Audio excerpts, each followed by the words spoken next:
Released in 2010 and created by Robert Rodriguez, Predators was the long-awaited third Predator film, and at the time of release was the first dedicated Predator movie in 20 years.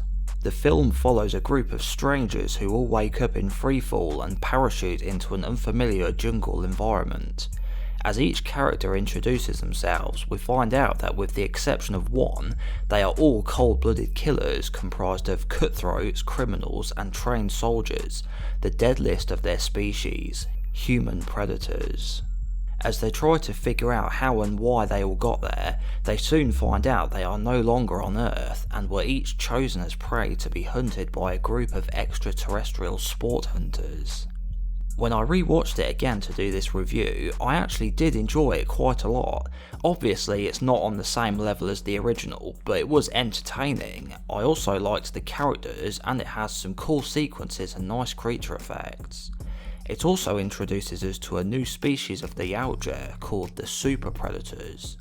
I'd say it's a close call between this and Predator 2 for Best Predator Sequel. While I enjoyed aspects of the AVP series of movies and thought they were okay, all things considered, it was nice to once again return to a pure Predator movie.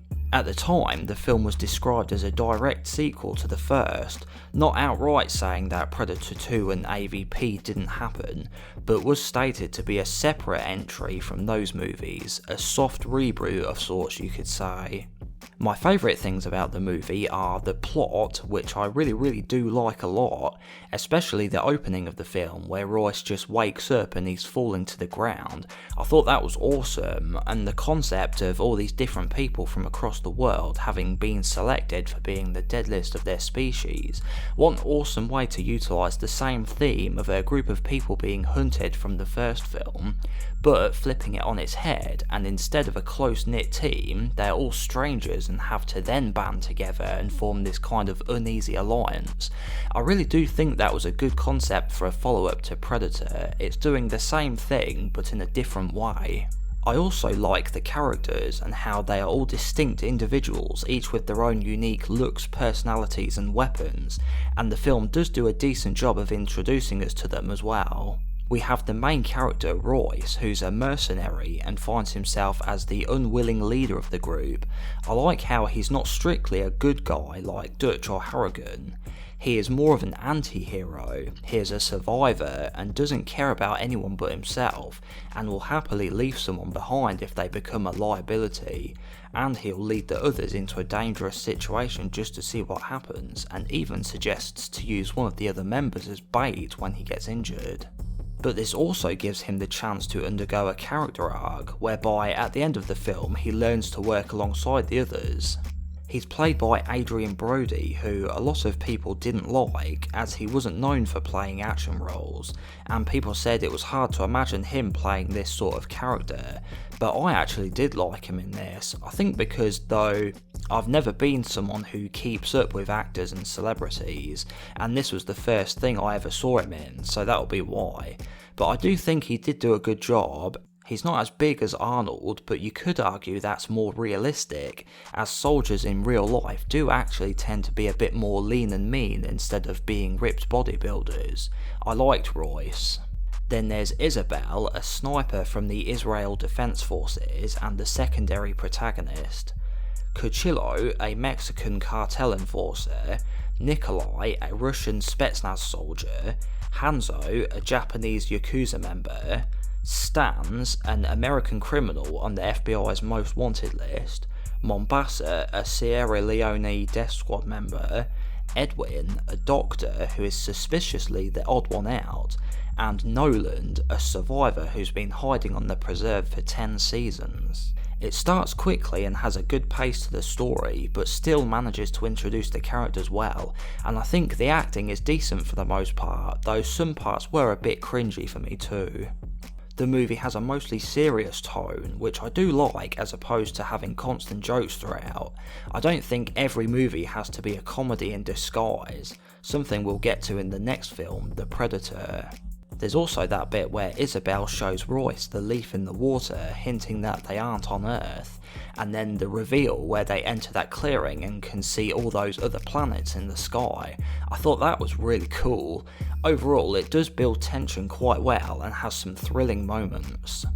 It also introduces some new additions to the lore, namely the super predators, a different species to the classic predators we've seen before. The two types don't get along. There are 3 super predators who are the bad guys of the film.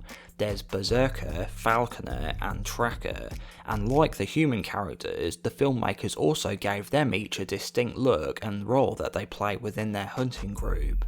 The Tracker is the handler of the Hellhounds, another new addition in the form of trained animals the predators use to help them hunt. The Falconer is a scouter who has this robotic drone which he sends ahead to find the humans, and the Berserker is their leader and the main antagonist of the film. And finally, there is a 4th predator who is a classic style predator named the Crucified Predator, who's also been adopted by the super predators. I really enjoy it when we get new Predator characters in each film, and this film's are some of my favourites. I love how each of the super predators each have their own individual look, and I really like their designs, except for maybe the Crucified Predator, who, in a nod to the first film, does look really similar to the Predator from the first movie. While I think that's a cool idea, I think I would have preferred it if he had his own unique design, as he's cool and everything, but he is also just kinda the supermarket brand Jungle Hunter looks-wise. And for the first time in movie form, we got the first ever Predator on Predator fight, which was really cool to see. Even though the new Predator killed the old Predator, they did it in a way as to not upset fans, as we can all kinda say, well, the classic Predator had been tied up to that totem and he was dehydrated and wasn't at full power. This could have easily been a repeat of Jurassic Park 3, but they actually handled it way better. The special effects are also quite good. Some bits are cheap looking, but it did have a relatively small budget, but there's a lot more good than bad. I especially liked the hounds, as the CGI looked good even though it was a day scene, and the Predator camp, which had some really nice set design. Some people say it just feels like a rehash of the first movie, but I disagree. I suppose because it's set in a jungle again, and references the first one a lot, but I feel there are a lot of new elements which set it apart, and it feels like its own thing, and the film does feel like it was made for fans. While there aren't many things I disliked about the film, the main element I didn't like was the sheer amount of on-the-nose, shoehorned in quotes and references to the first movie, a lot of which had me physically cringing. There was a firefight. They were shooting in all directions. Shooting in all directions.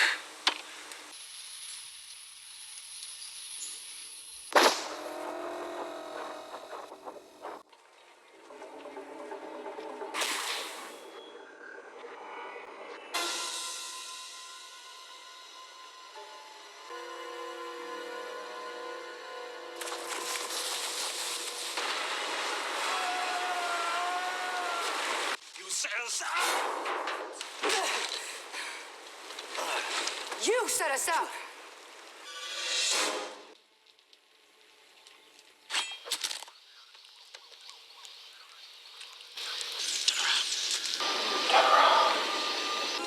What the hell are you? What the fuck are you?